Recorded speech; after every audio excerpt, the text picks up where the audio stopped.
Good morning, students. So today we'll study about oogenesis, या formation of ovum or egg.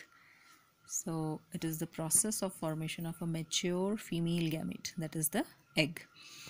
और egg formation होता कहाँ है? Ovary में. And as you can see in this diagram, female reproductive system है ये, जो मैं आपको करा चुकी हूँ पहले, और उसमें आपको बताया था कि ये दो ओवरीज हैं, यहाँ एग बनता है और उसके बाद वो इस फेलोपियन ट्यूब के ज़रिए यूट्रस तक पहुँचता है। यहाँ जो एग बनेगा वो इस फेलोपियन ट्यूब के ज़रिए यूट्रस तक पहुँचेगा। सो ओवरी के अंदर बनते हैं एग्स, पहली बात तो ये है। सेकेंडली, कब शुरू होती है इसकी प्रोडक्शन, एग प्रोडक्शन या एग बनना कब शुरू होता है?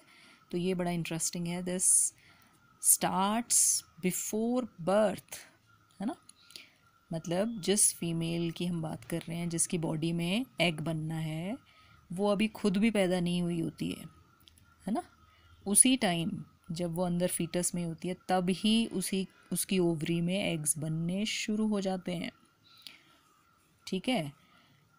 So it starts before birth, लेकिन ये प्रोसेस फिर चलता रहता है।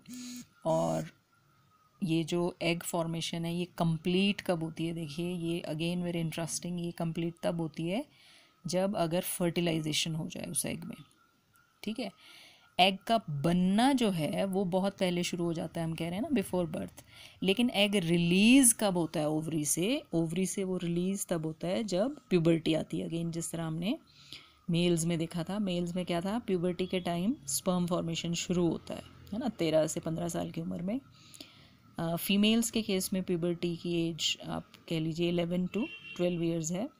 तो तब एग यहाँ से रिलीज़ होगा, मतलब वो निकलेगा और फेलोपियन ट्यूब में जाएगा।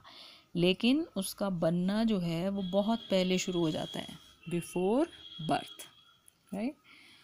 सो now this takes place in ovaries, and इस प्रोसेस में भी वही 3 स्टेप्स हैं जो हमने कल स्पर्मेटोजेनेसिस के लिए किए थे, यानी कि मल्टीप्लिकेटिव फेज़, ग्रोथ फेज़ और मैच्योरेशन फेज़। सेम तीनों पॉइंट्स यहाँ पर भी आएंगे। और होगा क्या, देखिए, मल्टीप्लिकेटिव फेज़ है भी वही, मतलब ऑलमोस्ट आप देखेंगे इवन जो नाम है इनके वो भी सेम ही है। जैसे वहाँ पर स्पर्म मदर सेल्स को स्पर्मेटोगोनिया कहा था, यहाँ एग मदर सेल्स को हम oogonia कहेंगे। ठीक है। तो वही होता है, मतलब जो एग मदर सेल्स हैं वो पहले क्या करेंगे, जस्ट माइटोसिस से डिवाइड करेंगे, मल्टीप्लाई करेंगे अपना नंबर, है ना, अपना नंबर सिर्फ बढ़ाते जाते हैं माइटोसिस से। और ये प्रोसेस ओवरी में कहाँ होता है? देखिए, ये ओवरी का सेक्शन है या उसके अंदर का स्ट्रक्चर नज़र आ रहा है। ठीक है। So this is the ovary, और इसमें हम आपको बताया था मैंने, इस तरह की जो स्ट्रक्चर्स बहुत सारी नज़र आती हैं, ये ग्राफिन फॉलिकल्स कहलाते हैं। और ग्राफिन फॉलिकल बनते कैसे हैं? ये देखो, यहाँ से शुरुआत हो रही है। अगेन जर्म सेल्स या जर्मिनल एपिथीलियम, ये पूरी जो इसकी लाइनिंग है ओवरी की अंदर से, तो ये हॉलो होती है ना, तो इसकी जो लाइनिंग है वॉल की, this is the germinal epithelium. और यहाँ जो सेल्स होंगे वही एग मदर सेल्स कहलाएंगे। और वो धीरे धीरे पहले तो माइटोसिस से डिवाइड करते हैं, राइट। उसके बाद ये आप देख रहे हो यहाँ पर, जैसे कल मैंने आपको बताया था कि ये जो एग मदर सेल्स हैं ये फिर ग्रोथ फेज़ में आ जाएंगे, यानी कि अपना साइज़ ये डबल कर लेते हैं ऑलमोस्ट, है ना। उनको हम फिर प्राइमरी oocytes कहेंगे, है ना। तो ये एक प्राइमरी oocyte है जिसके आसपास और दूसरे सेल्स होते हैं, फिर ये ही बड़ा होता जाता है, ये देखिए, और ये फॉलिकल्स बनते जाते हैं, है ना। तो शुरू में इसको प्राइमरी फॉलिकल कह देते हैं, फिर सेकेंडरी फॉलिकल कह देते हैं, और उसके बाद मैच्योर या टर्शरी फॉलिकल कह सकते हो आप इसको। तो ये सारा प्रोसेस ओवरी के अंदर चल रहा है, और शुरुआत कहाँ से होती है? उसके जो जर्मिनल एपिथीलियम के सेल्स हैं वहाँ से शुरुआत होती है।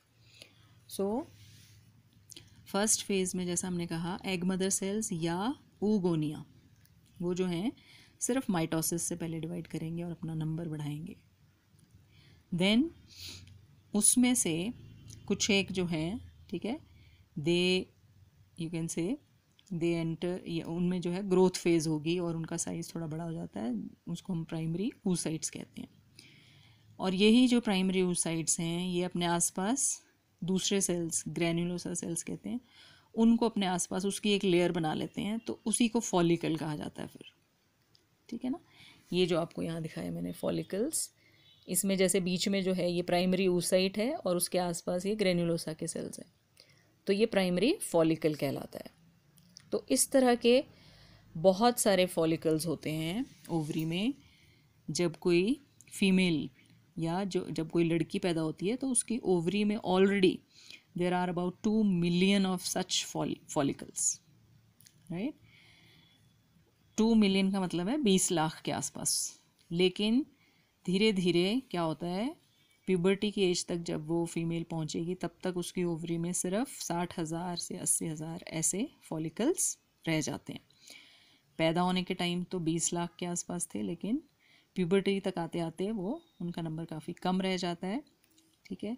नाउ दीज प्राइमरी फॉलिकल्स, धीरे धीरे इनके आसपास और ज़्यादा सेल्स, ग्रेन्युलोसा सेल्स इकट्ठे हो जाएंगे टू फॉर्म सेकेंडरी फॉलिकल्स।